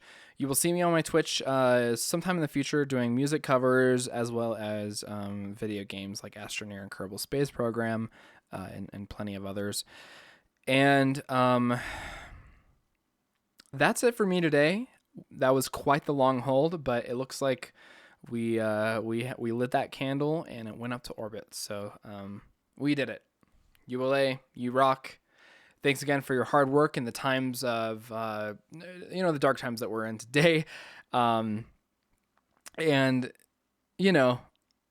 was fun. It was really fun. It was really, really fun to watch a rocket launch in these times. And we'll see how SpaceX does in the next couple of weeks with Starship testing, as well as a couple of other launches planned for the future. I don't know if anything's delayed. As well as DM2, I will be buying tickets to get down to Florida for DM2 once that occurs, once the date's actually locked in. And you'll be seeing a lot from me. I promise you that. So Again, thank you so much for joining, everybody. I hope you have a great rest of your day and night, whatever time of day you're in, because we are on a circular world, not a flat world. And everybody, enjoy. Thank you so much. I'm Bradley with Mars Meditation. We will see you in the next video.